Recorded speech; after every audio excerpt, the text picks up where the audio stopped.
The smell of gunpowder and sweat clung to the air like an unwelcome guest. The shooting range was dim, the fluorescent lights flickering overhead, casting sharp shadows on the worn concrete floor. Empty shell casings scattered across the ground, the sound of their soft rattle echoing every time a soldier's boot brushed past them. The air hummed with the sharp scent of metal, the quiet snap of targets being reset, and the sharp reports of rifles firing, each shot a thudding reminder of what the place was built for. Sarah stood just outside the range's glass doors, the faintest glint of fluorescent light catching the edge of her faded black jacket. She was motionless, watching the group of recruits work through their drills. The air around her seemed to still, her movements a study in stillness. Her eyes, dark and quiet, followed every movement of the group, noting with unnerving precision every misstep, every flawed shot, every misplaced stance. Yet, no one saw her for what she was. Just another face among the backdrop of this loud, overconfident world. The recruits were hardly aware of her presence, too consumed in their bravado. They shot their mouths off louder than they shot their rifles. Sergeant McCall, the loudest of them all, flexed his arms as if the weight of the world rested on his biceps. He strutted past Sarah, eyes fixed on his own reflection in the glass window, an obnoxious smirk plastered across his face. He flicked a glance in her direction, his words laced with mockery, but it was aimed not at her but at the others around him. "Hey, what's a janitor doing hanging around here? Is that your real job, or are you just too weak for anything else?" A ripple of laughter followed, but Sarah remained silent, still as stone, her back straight as if carved from it. There was no anger in her gaze, just an unwavering calmness that made the young recruits uneasy, though none would admit it aloud. Sergeant McCall laughed again, a loud, brash sound that bounced off the concrete walls.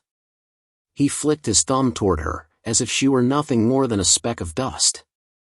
"You see this, boys? This is the face of defeat." The others chimed in, their laughter louder now, almost desperate. One of the men, a younger recruit named Johnson, flicked a spent shell casing at Sarah's feet, watching her with an arrogant, sneering gaze. "Hey, lady, wanna pick that up for me? Or are you too busy staring at us elite soldiers doing your job for you?" There was no immediate response from Sarah.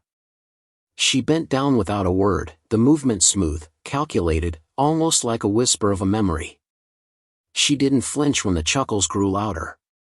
Instead, her hands moved with precision, her fingers picking up the casing with a delicate efficiency that felt too practiced for someone of her rank. Her quietness only seemed to encourage the recruits. McCall swaggered up to her, tapping her shoulder hard enough to make her shift. "You do realize you're not in the right place, don't you? This is the big leagues. Not some cleaning station where you can just wipe things away with a rag." A faint flicker of recognition seemed to pass across her features for a split second, like a ghost of something hidden deep in her eyes. McCall didn't notice. No one did. They were too caught up in their own sense of superiority. But Sarah's posture remained perfect, her shoulders relaxed, her head held just slightly higher than before. For a fleeting moment, Johnson thought he saw something in the way her body locked into a stance, almost like the perfect line of a sniper rifle. But he quickly dismissed it.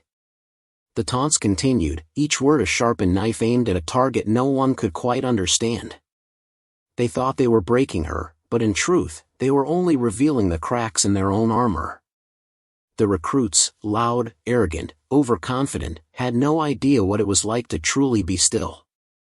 They were brash, flexing muscles, posturing in the face of a woman who had lived through things they couldn't even imagine. And then, there it was. A subtle shift in the way Sarah stood, a slight widening of her stance. Her eyes flicked to the left, locking on a faint shadow in the corner of the range, a faint outline of a sniper's perch, a position of perfect silence. For a brief moment, McCall paused in mid-sentence, his words hanging in the air. It wasn't her eyes, but the way her hands moved as she straightened up, subtly drawing the air to her chest with such careful grace that it felt wrong. She wasn't just cleaning. She was observing. Her fingers brushed against her left sleeve, and for just a moment, the edge of a faded tattoo could be seen, a skull, inked in dark shades of black and gray, nearly obscured by the sleeve of her jacket. The group missed it, too busy in their self-important snickers to see the significance. But the atmosphere shifted. The murmur of the recruits faltered as Sarah moved to the side, stepping just out of the direct line of sight. Her gaze never wavered. She had become part of the stillness, and the tension began to seep into the air. The loudness around her grew muffled, as if the world itself had sensed the quiet power she held. McCall's laugh faltered, and for the briefest second, there was a flicker of something in his eyes. What did they call her again? Reaper 6? It was only a whisper, but Sarah had already heard it. And in that moment, the world shifted ever so slightly. They had no idea who they were dealing with. Not yet. The crack of gunfire was deafening, the sharp, explosive sound ringing through the air, mingling with the acrid scent of gunpowder and the faint metallic taste in the back of the throat. The shooting range was a battlefield of sorts, where recruits lined up, their rifles raised, their hands trembling with the weight of the weapon, both the steel in their grips and the pride in their chests. The fluorescent lights hummed overhead, casting an artificial glow on the sweat-slicked faces of the young men and women surrounding Sarah. But she stood apart, just behind the line, her hands folded across her chest, as silent as the walls themselves. The recruits were loud, noisy in their self-assuredness. They could hardly keep their eyes off their own reflections in the mirrors of the shooting range, flexing their arms and offering self-congratulatory smirks as they readied their rifles. McCall stood in front of the group, chest out, grin wide, barking orders with exaggerated confidence, his every word like a challenge thrown into the wind. Come on, you maggots. Pick up the pace. If you can't hit the target, you won't be hitting anything else in the field. Focus. His voice was like a rolling thunder, booming, brash, and full of authority. The recruits responded, some nodding eagerly, others scowling, their movements jerky, unrefined.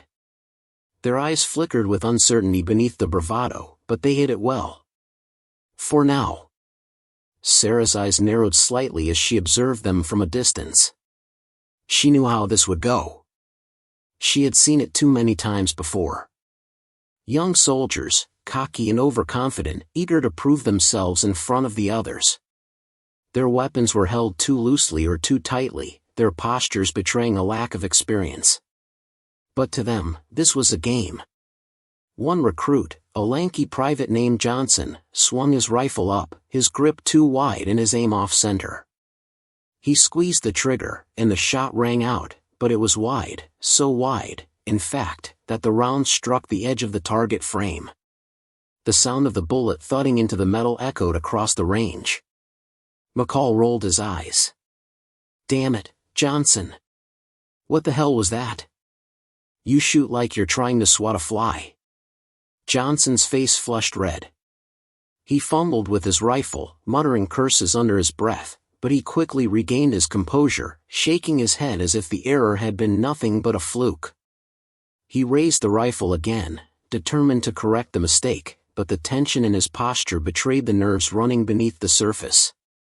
One by one, the recruits took their shots, each one more erratic than the last. McCall barked commands, his voice loud and cutting, but his tone was losing its edge as he realized something: the group wasn't improving. They were stagnating. Sarah watched without a word, her fingers lightly tracing the edge of her sleeve, just barely catching the faded outline of the skull tattoo that marked her skin. Her posture remained impeccable, straight, centered, the calm center of the chaos swirling around her. It was then that the first true sign of weakness emerged. McCall's rifle jammed. He slammed the butt of the weapon against the floor in frustration, the sound sharp and loud enough to break the rhythm of the range. What the hell? Not again, he muttered, looking down at his rifle as if it had betrayed him personally. The recruits glanced nervously at each other, their eyes darting between McCall and the malfunctioning weapon. There was a split second of hesitation in the air, then opening. Without a word, Sarah moved forward. Her shoes barely made a sound against the floor as she stepped past the recruits, her presence a calm ripple in the storm of noise and tension. They barely noticed her approach at first. McCall continued to curse, oblivious to the woman stepping into his peripheral vision. She didn't ask for permission. She didn't need to. In one fluid motion, she was at his side, kneeling to inspect the rifle, her hands moving with careful precision, like a surgeon preparing for an operation. The recruits watched her with a mix of confusion and disbelief, a few exchanging hesitant glances, but none daring to speak. Sarah's fingers danced across the weapon, effortlessly disassembling it, her movements so smooth and controlled that it almost looked like she was performing an intimate ritual rather than fixing a malfunctioning rifle. McCall opened his mouth to protest, but she raised a hand, silencing him before the words could leave his lips. Her gaze never left the rifle, even as the tension in the room mounted. She reassembled it in less than a minute, faster than anyone could have anticipated, and handed it back to McCall with a slight, almost imperceptible tilt of her head. "Try it now," she said, her voice low, but it carried the weight of unspoken authority. McCall hesitated. His eyes flicked from the rifle to her face, searching for some trace of mockery, some sign of weakness. But there was nothing. Only quiet strength. He slowly raised the rifle, checked the chamber, and squeezed the trigger. The shot rang out, dead center of the target. The room fell into an uneasy silence. No one spoke. McCall lowered the rifle, his face pale. The recruits exchanged looks, but none of them dared to comment. Sarah simply stood there, her expression unreadable, like the calm before a storm that never came. She was a shadow among the noise, the perfect contrast to the chaos unfolding around her. And as the group slowly resumed their training, they all knew, without speaking a word, that they had just been shown something they could never quite match. There was no fanfare, no applause, no celebration. Sarah simply turned on her heel and walked back to her post, as if nothing had happened. The recruits, the loud, cocky recruits, fell into an awkward, stunned silence. In the space where she had been, the tension lingered, thickening the air. The whispers had already begun. "That's Reaper 6. Her name had been spoken, and the seed of doubt had been planted. The legend, hidden beneath the quiet exterior, was already taking root. The mess hall was loud, the clatter of trays and chatter of voices mixing into an almost unbearable din. A few recruits had gathered at one of the tables, shoulders broad, chests puffed out. Their voices were sharp, filled with bravado and mockery.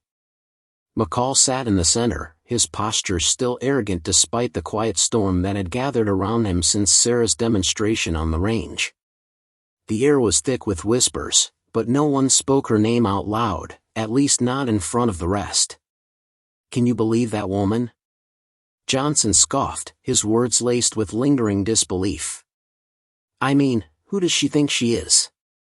A janitor showing us how to shoot? Shouldn't she be cleaning toilets or something?"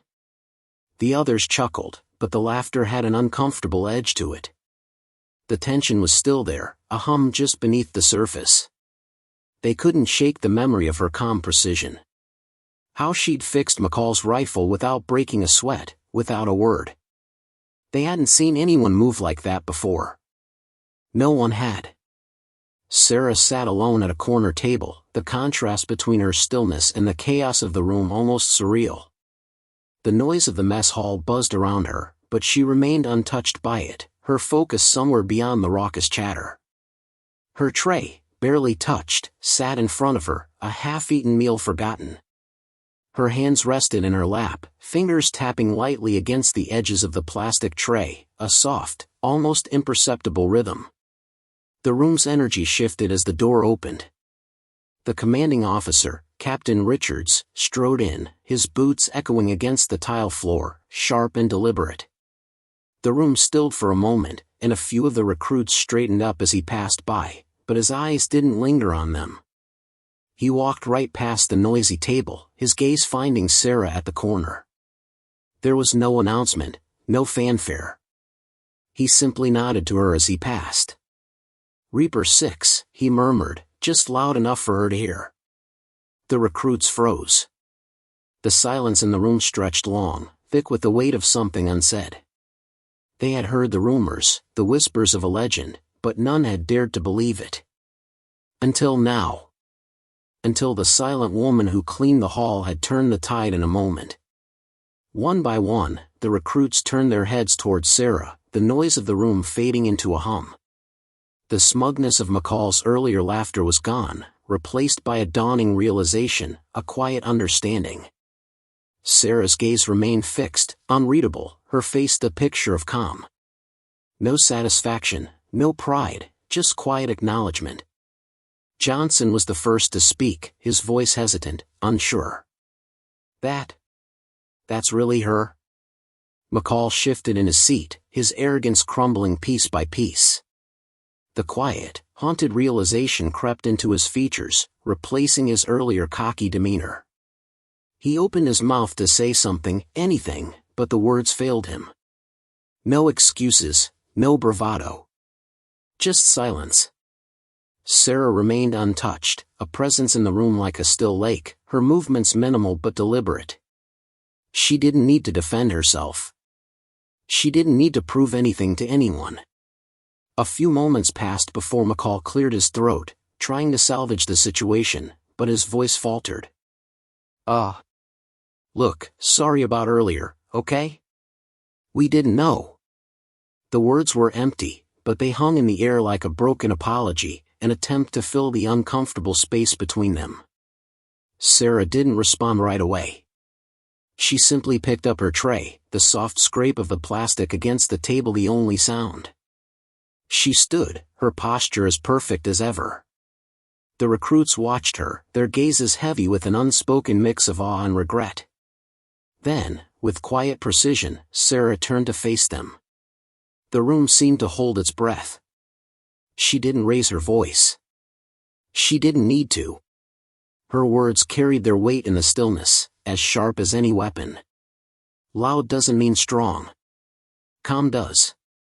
Her voice was a soft ripple, but it was enough to silence the entire room. There was no anger in her tone, no bitterness, just a quiet, powerful truth. For a long moment, no one spoke. The recruits, once so full of noise and mockery, were now only shadows in the background. Their voices had died, swallowed by the presence of someone who didn't need to raise her voice to be heard. Captain Richards lingered by the door, his gaze lingering on Sarah for a moment longer before he turned to address the room, his voice firm and authoritative. "That's Reaper 6. She trained Ghost Squad 0. If any of you are lucky enough to learn half of what she's done, you'll be better for it. But don't expect her to do it for you. You earn your place here."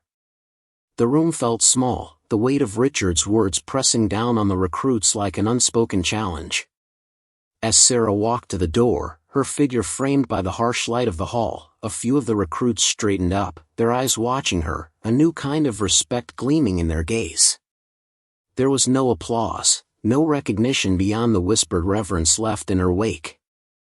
Outside the door, the air was cooler, the faint scent of the ocean and salt clinging to the wind.